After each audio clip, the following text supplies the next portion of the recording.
Hi, I'm Greg Schaefer, and welcome to the virtual CISO moment.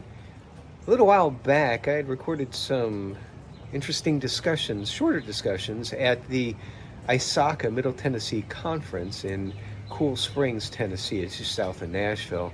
And this is episode or conversation number 2. This is with Linda Finck. She is an FDIC examiner.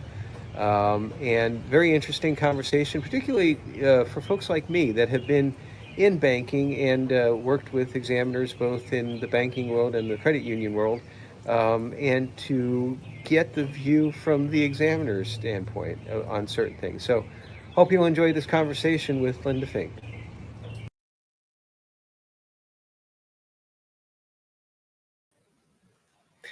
Hi, I'm Greg Schaefer. We're here at the ISACA Middle Tennessee Conference. It's been a wonderful day so far.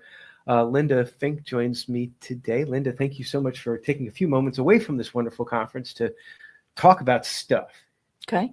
So just introduce yourself a little bit. What is it that you do and how you got there? So my name is Linda Finck. I currently work for the FDIC. I've been with the FDIC over 35 years. Mm-hmm. Originally, when I started with the FDIC, I was involved in the risk management side, reviewing loans. Then I migrated to Y2K review. And then essentially, I received a promotion and got heavily involved in the IT exam arena, typically the significant service providers. And also in between those exams, I would do community bank exams.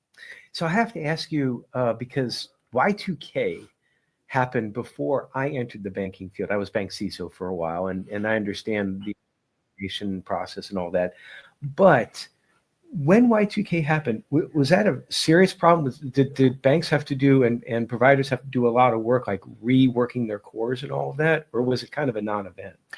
Well, it ended up being a non-event. And before, at least a year or two before, we started communicating with bankers, asking them where they thought their problems might be, what issues they may have, what updates they needed to implement.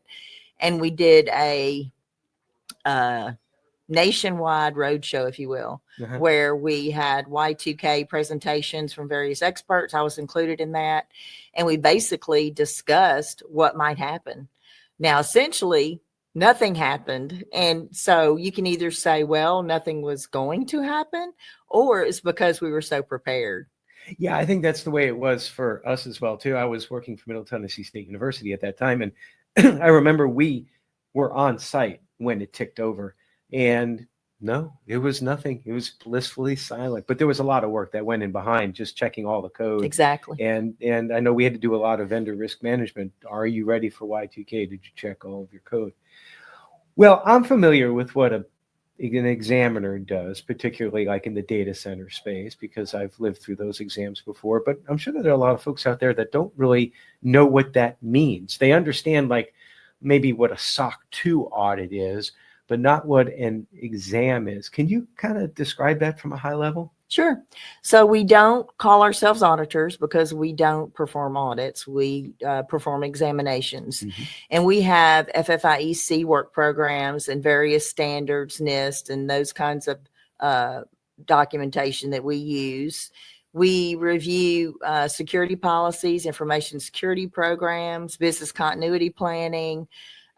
We make sure that they're following Graham-Leach-Bliley, because most of these big companies, the significant service providers, process transactions for banks, and banks are required to comply or conform with GLBA. So those are the main areas that we look at. And so typically what we do is we go on site. Before we go on site, we send a request list and we gather data and information. We review all that. Then we go on site and we interview management. We do some control testing. And then from that, we determine the viability, stability, and security processes and make sure those are in place. So I understand that this is something that needs to be done from a regulatory standpoint, but there's really also another reason for it. At least this is the way I've always seen it. And correct me if I'm wrong. You walk into an FDIC branch and see those signs there. Most of the times people, I think, miss this, where it says your accounts are insured up to $250,000. So they're insured by the FDIC. So basically the exam, you have, so to speak, skin in the game, the FDIC. 100%. That's really the impetus behind this, right? Yes. So what happens if a bank is maybe lacking a little bit in how, maybe they have a good control design, but when you tested the control, which is more or less, you take the control and then you look to see if it's operating correctly. What happens if you find out that it isn't? Like, for example, a bank says that they have multi-factor authentication enabled, but they only have it enabled maybe on this system, but not on these three over here. What happens then? So we produce an exam report based on what we see at the bank, what controls may or may not be in place. And those findings go into that exam report, which is then issued to the bank. And in some cases, if the rating, if they do have problems, the rating may be lowered. And it's based on the Uniform Rating System for IT, which is public information. And if the bank is having some serious issues, then we may issue an informal action or a formal action. And they basically have to abide by that. They have to send in progress reports, and then we monitor that bank through visitations and an ongoing regulatory relationship. That sounds like a pretty complicated process. And I think that you must have seen an awful lot working with, do you work with all, well, I should ask first, do you work with all size banks, or are you? Yes. So my niche is sort of in the smaller business. So I'll kind of pivot that to small and mid-sized banks, which in the banking world we call community institutions.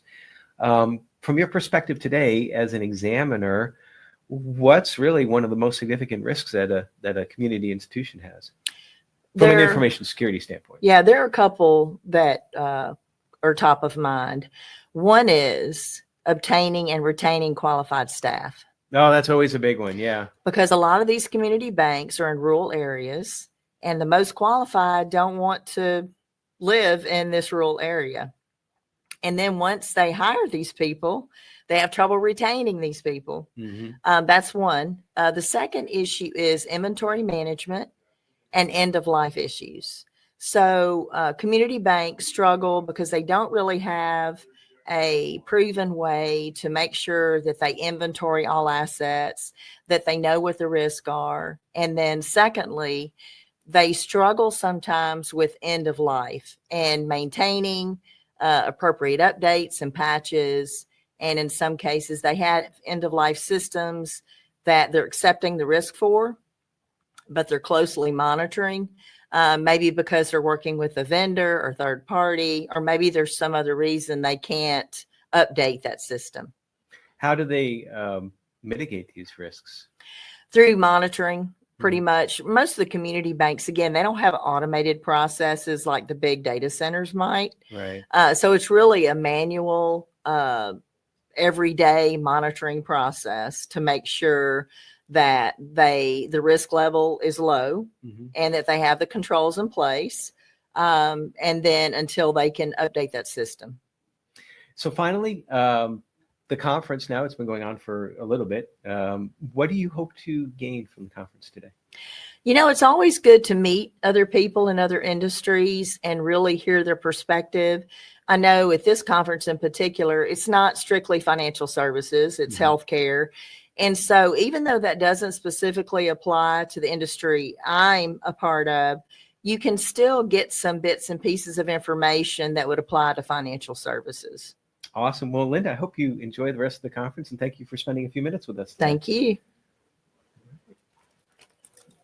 That was it.